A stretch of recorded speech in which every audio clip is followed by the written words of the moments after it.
All right, let's go to a pitcher who's actually leading the majors in home runs with 40 of them. Shohei Ohtani, the highest priced hitter on the slate this evening, going up against the O's.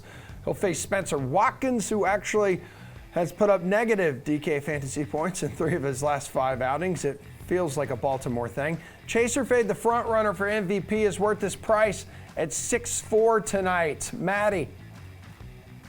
He's worth the price. I think the bigger question for me is he worth the ownership? So even at this price tag at 6,400, I still think Shohei Ohtani will be the most popular player on the entire slate, at least amongst hitters.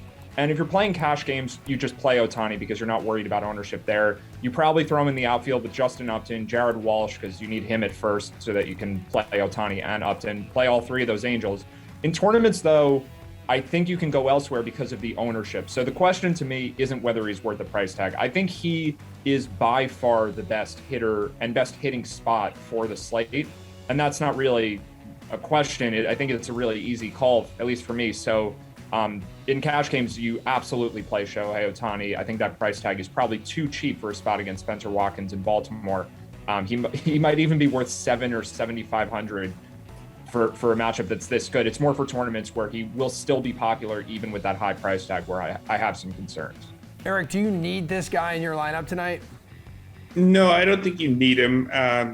It's hard to call him overpriced at any price, the way his season's been going, although it's worth pointing out that in the month of August, he's hitting just 229, has enough power and walks that he has a WRC plus of 107. But a guy who's been 7% better than league average is obviously not a $6,400 player. So if you go with him, you're betting on him being better than he's been for most of the month, which, again, given the matchup in the park, that's a reasonable bet to make. But he's just not quite on the tear you'd want him to be to shell out that kind of price, I think. If I was looking for a big name at the top, I might think about Juan Soto, even with a lefty on lefty matchup against Jesus Luzardo, given how poor Luzardo's been really all year, but he's been especially bad since he moved to Miami. 9.68 ERA in 4 starts, just 1 more strikeout than walk.